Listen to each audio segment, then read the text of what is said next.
Standard 3. Hello students, how are you? I hope you all are fine and well. So be ready for an English grammar. Today we are going to start our new topic of an English grammar, and that is simple present tense. First of all, we see the definition or use of the simple present tense. So I will explain it, so listen it carefully. We use the simple present tense to express the idea that an action is repeated or usual. अब simple present tense कब use होता है? तो जब हम किसी idea और action को एक्सप्रेस करते हैं जो रिपीटेड होती है या यूजुअली हमारी लाइफ में बनती है. ठीक है. The second point is this action can be a habit, a daily event, a hobby और समथिंग दैट ऑफन हैपन्स. अब ये एक्शन क्या है? हैबिट भी हो सकती है, कोई डेली इवेंट हो सकती है, हॉबी हो सकती है, या जो कई बार हमारी लाइफ में बन रही है. We also use it for things that are true in general. We use it when we talk about the facts. अब हम ये कब यूज करते हैं? जो कोई सच्ची बात बता रहे हैं या यूनिवर्सल फैक्ट्स हम जब बता रहे हैं, तब हम ये सिंपल प्रेजेंट टेंस का यूज करते हैं. अब हम देखते हैं कि when do we use the simple present tense.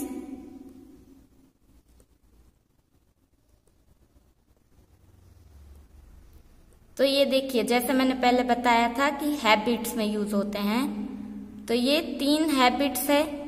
I always drink coffee at work, he goes to bed at 11 PM, they often eat lunch at school. यहाँ पर जो भी हमारी आदतें हैं उसके एग्जाम्पल ये 3 है जो सिंपल प्रेजेंट टेंस में यूज होते हैं.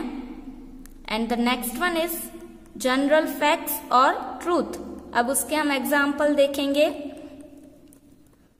The earth is not flat. The sun rises in the east.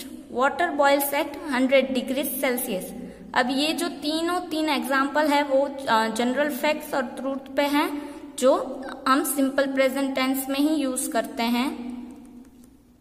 What is next? True in the present. अभी जो भी सच्चाई है वो, जैसे कि I live in Washington DC. जैसे आप यहाँ पर अपना कोई भी सिटी विलेज वो भी डाल सकते हैं. She is 16 years old. He works at Microsoft. ये जो है वो हमारी अब आज की लाइफ जो हम प्रेजेंट करना चाहते हैं, तब हम ये सिंपल प्रेजेंट टेंस यूज करते हैं. अब हम आगे बढ़ते हैं. सिंपल प्रेजेंट टेंस हमने डेफिनेशन में देखा कि ये कब कब यूज होते हैं. तो हैबिचुअल एक्शन है, फैक्ट्स है, जनरल ट्रूथ, डेली एक्टिविटीज, ये चारों चीजें डेफिनेशन में बहुत इंपॉर्टेंट है. इससे हम कोई भी सिंपल प्रेजेंट टेंस की डेफिनेशन बना सकते हैं.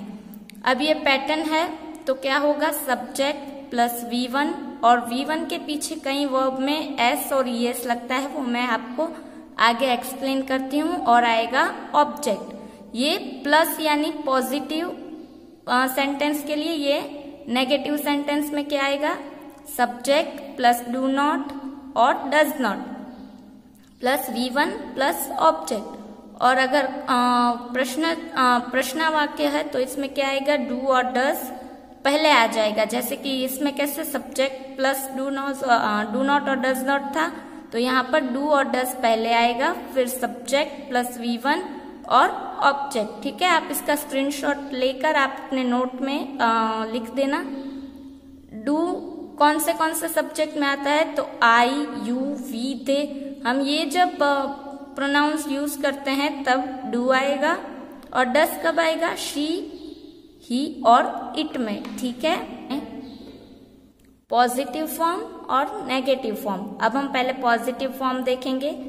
सब्जेक्ट प्लस V1 SES और IES कब लगता है? तो ही, शी और इट होता है तो पीछे SES या IES लगता है. और जब I, you, we, they ये सब होते हैं तो पीछे जो V1 है उसमें कोई चेंज नहीं होता.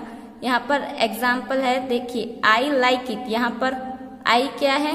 यहाँ पर है, तो यहाँ आई, यू, वी, यू, दे, उसमें कभी भी जो भी वर्ब है वो चेंज नहीं होगा. तो ये यहाँ इसका एग्जाम्पल है. और शी लाइक्स इट. अब यहाँ पर ही, शी, इट में पीछे वर्ब के पीछे एस, ईएस और आईएस लगता है, तो यहाँ पर सी है, तो यहाँ पर क्या हुआ, शी लाइक्स इट। अब हम नेगेटिव फॉर्म देखते हैं, सब्जेक्ट प्लस डज और डू नॉट प्लस V1। तो अब ही, शी, इट में क्या आएगा, डज, तो यहाँ पर डज नॉट हो जाएगा, हम इसे डजंट भी कहते हैं, प्लस V1। ठीक है, अब उसमें V1 V2 V1 ही आएगा, सिंपल प्रेजेंट टेंस है तो, पर उसमें जो वर्ब के पीछे एस, ईएस है वो कुछ भी ऐड नहीं होगा। आई, यू, वी, थे, उसमें क्या आता है, डू, तो जब हम नेगेटिव फॉर्म बनाते हैं तो आ जाएगा डू नॉट, उसे डोंट भी कहते हैं। ठीक है, प्लस V1। अब यहाँ पर एग्जाम्पल दिए गए हैं, I do not, I don't like it, I do not भी बोल सकते हैं, आई डोंट भी बोल सकते हैं। ठीक है, अब दूसरा example, she does not like it, तो यहाँ पर क्या हो गया, शी डजंट लाइक इट भी हम बोल सकते हैं। अब क्वेश्चन फॉर्म का फॉर्मूला क्या है, तो डू और does plus subject plus V1। I hope you getting it. आगे बढ़ते हैं। अब आपको मैं बताती हूँ एस, ईएस और आईईएस या कुछ भी जो फॉर्म्स के पीछे लगते हैं वो कब यूज होते हैं। तो add S for most verbs, ज्यादातर जो भी वर्ब्स होते हैं उसमें एस ही लगता है। और जब ईएस कब लगता है, अब हम ये देखते हैं, add E S for words that end in CH, S, SH, X और Z। ये जो भी पांच वर्ड्स हैं उसके देखिए, जैसे कि वॉच है तो वॉच में पीछे क्या आएगा, CH, तो यहाँ पर CH के पीछे क्या आएगा, ES। ठीक है, अब जैसे कि पीछे S होता है कोई भी स्पेलिंग में, तो यहाँ पर पास में पीछे S है तो यहाँ पर भी ES लगेगा। फिर X है जैसे कि रिलैक्स, तो उसके पीछे भी ES लगेगा। रश यहाँ पर भी दिया गया है, SH होता है तो ES लगेगा। ठीक है, CH, S, SH, X और Z, ये जब भी कोई वर्ड के पीछे होते हैं तो उसके पीछे हम ES लगाते हैं। ठीक है, and the last one is if the verbs and with in consonant plus Y। अब देखिए यहाँ पर जो D है वो कॉन्सोनेंट है, वो वॉवल नहीं है, तो उसके पीछे Y है तो हम उसको Y हटाकर I लगा देंगे और पीछे ES लगा देंगे।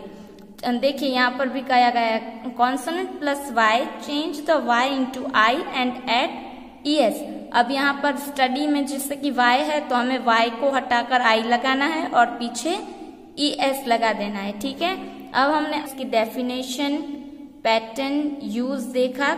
नए वीडियो में मिलेंगे तब हम उसकी एक्सरसाइज देखेंगे, तब तक आप प्लीज ये अपनी नोट में नोट डाउन कर लीजिएगा। ओके।